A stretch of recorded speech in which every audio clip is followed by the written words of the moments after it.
প্রণাম রাজবৈদ্য। সময় ছিল না, তাই সবার আগে এর শুশ্রূষা শুরু করেছি প্রভু, কিন্তু এই বালকের মূর্ছা ভঙ্গ হচ্ছে না।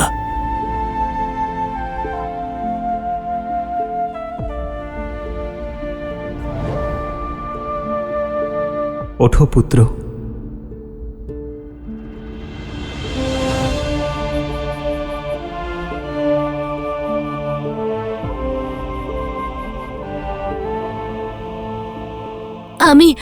আমি ওকে নিজের চোখে দেখেছি।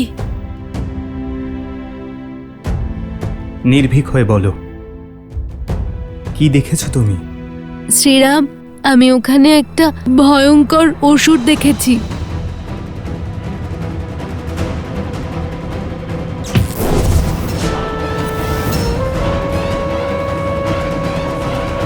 আর একদম চিন্তা করো না পুত্র, তোমার গ্রামকে রক্ষা করার দায়িত্ব আমার।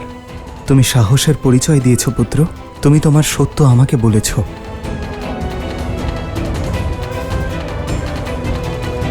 রাজবৈদ্য, এই বালকের চিকিৎসা এখানেই করুন। যাও পুত্র।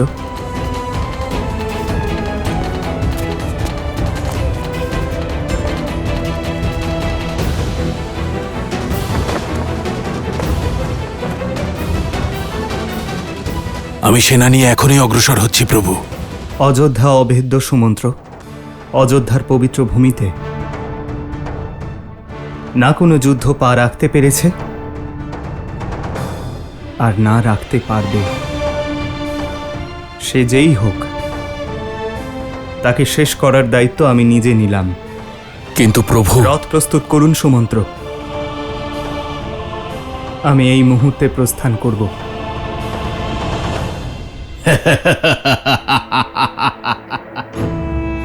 রাম রাম রাম, জালে ধরা পড়েই গেলে। এসো রাম, এসো। এই মুহূর্তের অপেক্ষা বহু বছর ধরে করেছি আমি। প্রত্যেক যন্ত্রণার, প্রতিটা কষ্টের প্রতিশোধ নেব। যে আঘাত তুমি আমার বংশ, আমার পরিবারকে করেছ, সেই প্রত্যেক আঘাতের মূল্য দিতে হবে। এখানে আমি আর ওখানে অথর্বাসুর তোমার বংশকে বিনাশ করে আমার বংশের প্রতিশোধ নেবে। রাম, তুমি তো এটাও জানো না যে আমি তোমার হাতে নিহত হব না। স্বয়ং ব্রহ্মার বরদান প্রাপ্ত আমি।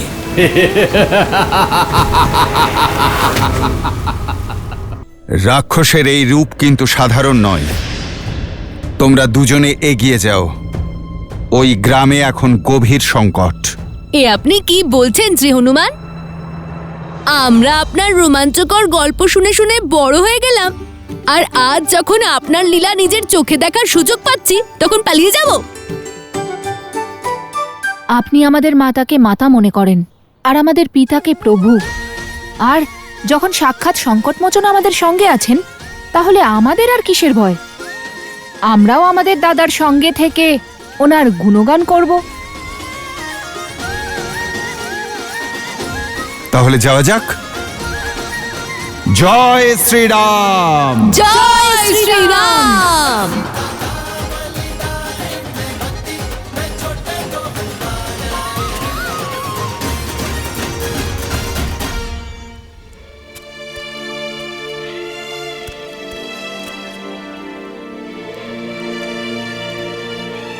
নিন, এই প্রস্তুতিও সম্পূর্ণ হলো।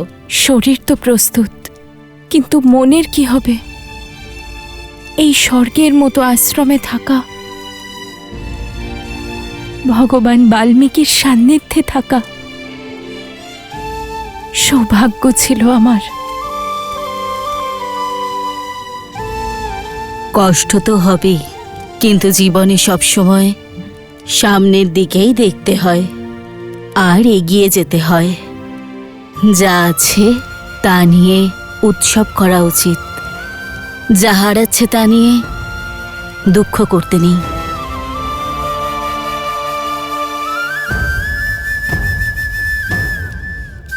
আপনার স্মৃতি সর্বদা সঙ্গে থাকবে, আর গর্বিতও হব যে দেবী সীতা আমায় মা বলে ডেকেছিলেন।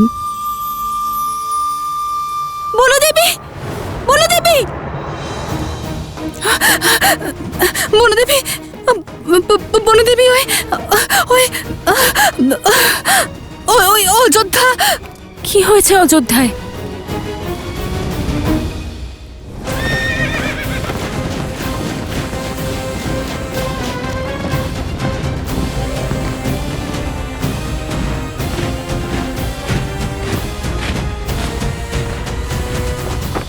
সুমন্ত্র, অযোধ্যার চারদিকে এভাবেই সেনা নিয়োগ করুন। মনে হয় না তার প্রয়োজন হবে বলে, কিন্তু নিয়ম অবশ্যই পালন করতে হবে। যথা আজ্ঞা মহারাজ। রাম থাকতে অযোধ্যার সীমায় আসতে পারবে না। সারথি,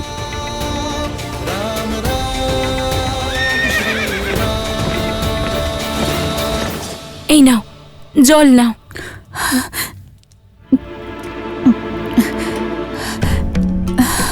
এবার বলো, অযোধ্যায় কি হয়েছে প্রসূতা?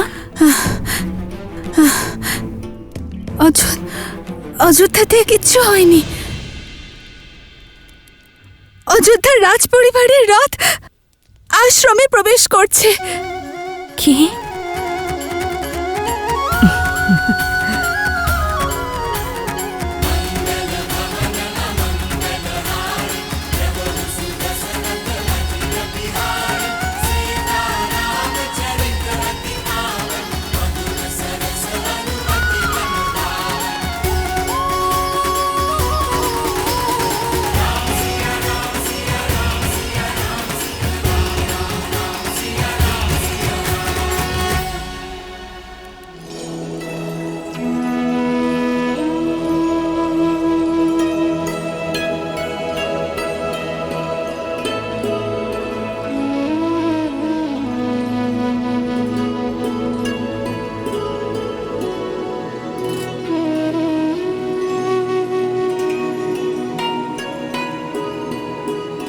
বধূ মা লক্ষ্মীর স্বরূপ হয়ে আসে, ধানের কলস উল্টিয়ে সুখে শান্তিতে সংসারকে ভরিয়ে তোলো। মা, তুমি অযোধ্যার কুলবধূ, তুমি বনবাসিনী হতে পারো না।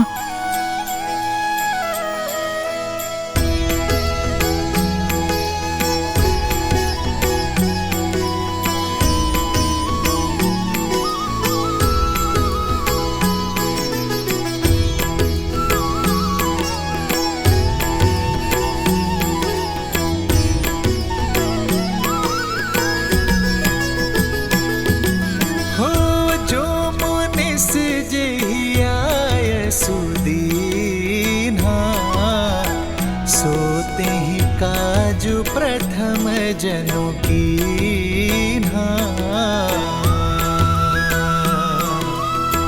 रघुकुल मात रघुपति छ भ्रात जानकी भक्ति कौशल गमन भात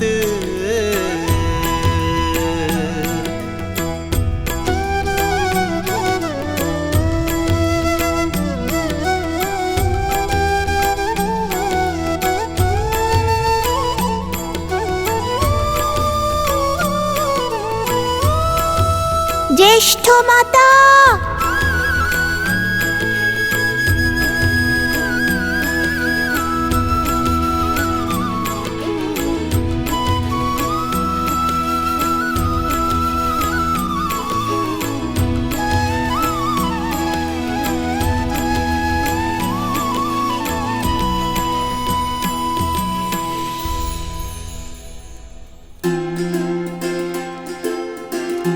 পুত্র,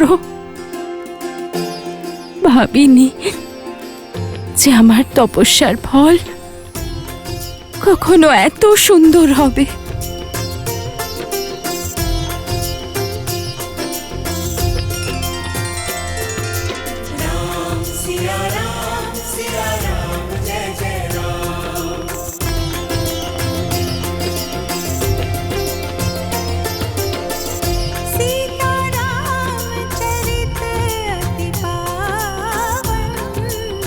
मधुर सरस अरु अति मन भावन।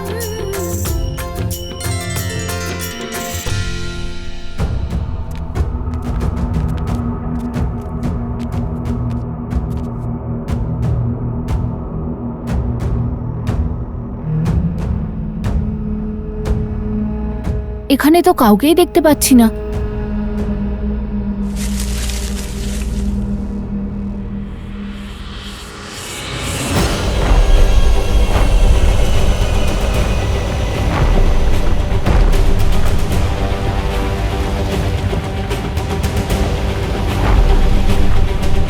এই যুদ্ধে আনন্দ লাভ করা যাবে। তোমাদের সম্মুখে খুব বলশালী এক অসুর আসছে। প্রস্তুত থেকে লবকুশ।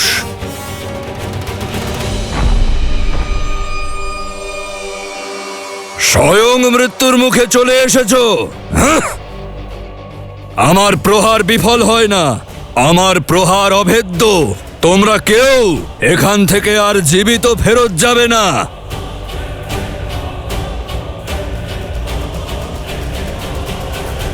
জয় শ্রীরাম।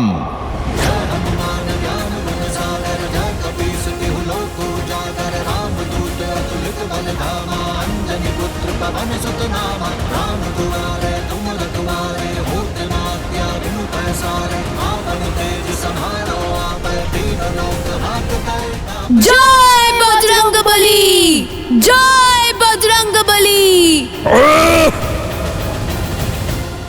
তোমার পরাক্রমের সাথে সবাই পরিচিত হনুমান, কিন্তু তুমি তখনই সফল হবে যখন সামনে কোনো সংকট থাকবে না। তোমার প্রতিটা প্রহারের মূল্য এই নির্দোষরা দেবে।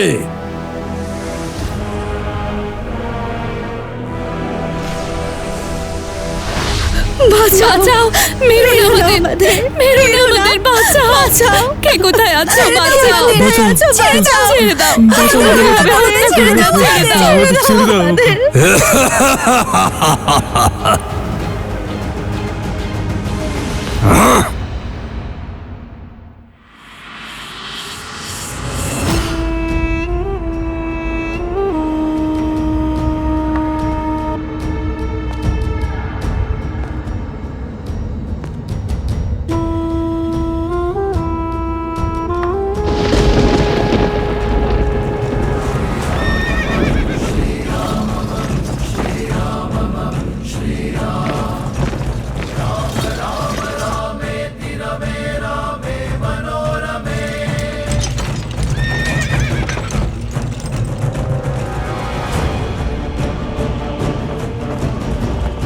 এসো রাম, এসো।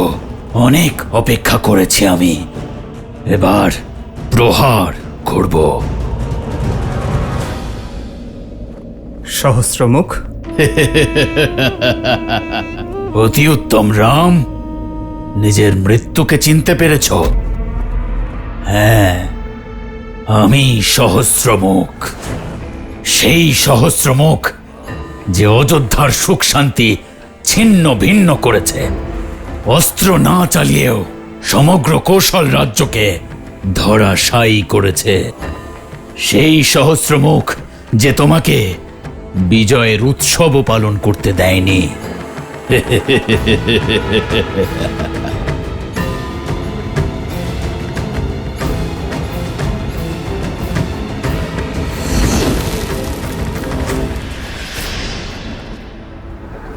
সেই সহস্রমুখ যে রাক্ষসকুলের বিনাশের পরেও আসরিক চিন্তাকে বাঁচিয়ে রেখেছে।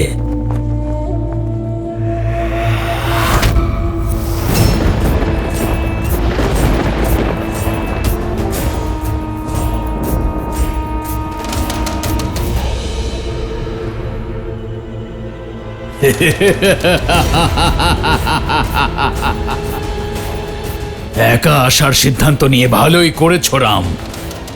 অন্তত তোমার সৈন্যরা তো সংহার হওয়া থেকে রক্ষা পেল, কিন্তু রক্ত পিপাসু আমার সৈন্যের তৃষ্ণা তো এখন কেবলমাত্র রঘুনন্দনের রক্তের দ্বারাই মিটবে।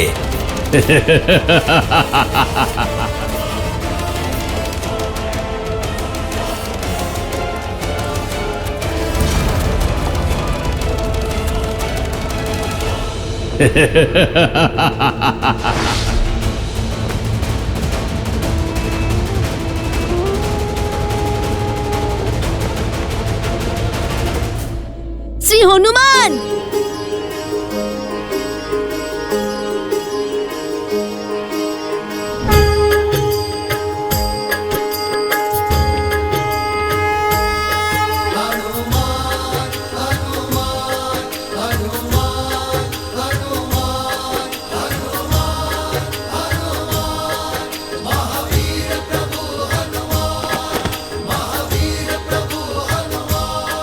শ্রী হনুমান, এই সময় শক্তি প্রদর্শনের নয়, বুদ্ধির ব্যবহার করতে হবে। শত্রুকে তার জয়ী হওয়ার আভাস দিতে হবে।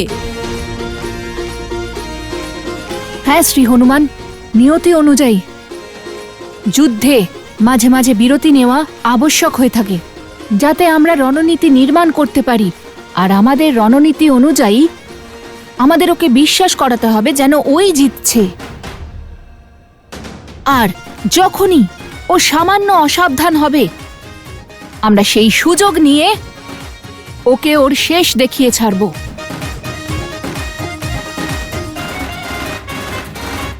হে দানববীর, আমরা নিজেদের আপনাকে সমর্পণ করার জন্য প্রস্তুত।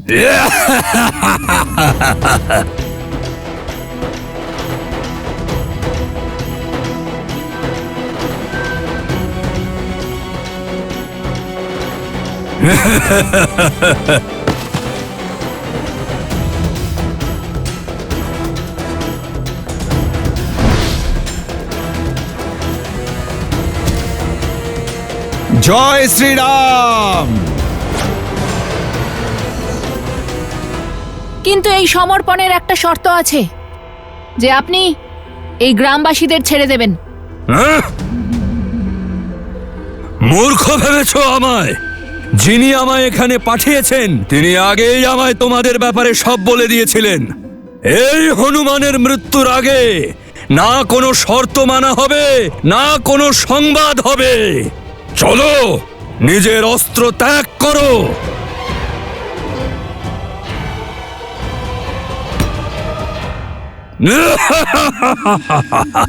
এসো মিত্র, আজ আমার জীবনের পরিসমাপ্তি টানো তুমি। আমি তো ক্লান্ত হয়ে গেছি তোমাদের মতো অসুরদের বোঝাতে বোঝাতে, কিন্তু আর ধৈর্য নেই। তথাস্তু, এবারেই আমি তোমার মৃত্যুর কারণ হব হনুমান।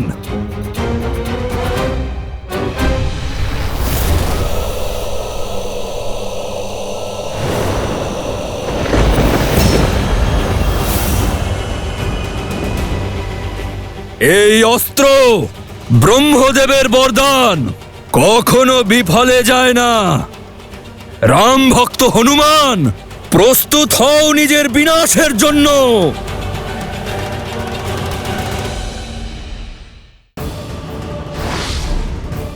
আজ একদিকে তোমার বিনাশ হবে, আর অপরদিকে তোমার ওই ভক্ত হনুমান আর তোমার বংশধর লব আর কুশের বিনাশ হবে।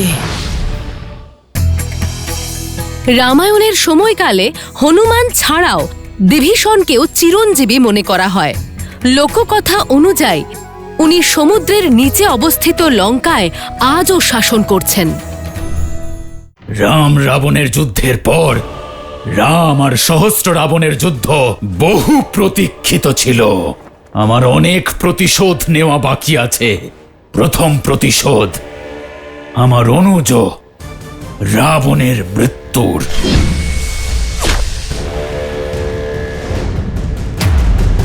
দ্বিতীয় প্রতিশোধ আমার পুত্র চন্দ্রবাহুকে বধ করার জন্য। তৃতীয় প্রতিশোধ আমার ভগিনী শূর্পণখার অপমানের।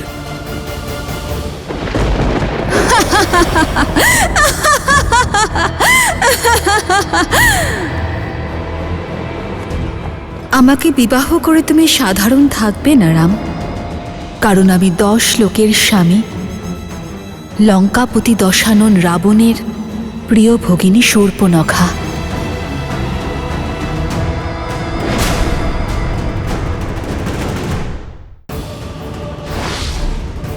আজ একদিকে তোমার বিনাশ হবে, আর অপরদিকে তোমার ওই ভক্ত হনুমান আর তোমার বংশধর লব আর কুশের বিনাশ হবে।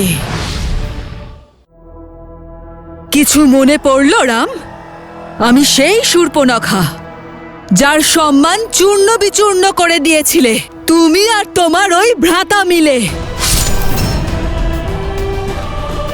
তুমি ছলনার দ্বারা আমার ভ্রাতা দশানন লঙ্কেশ রাবণের শক্তি ভঙ্গ করে তাকে হত্যা করেছিলে, আর আমাকে সারা জীবনের মতো একা করে দিয়েছিলে। আর আজ দেখো, আজ এই যুদ্ধক্ষেত্রে তুমি একা দাঁড়িয়ে আছো।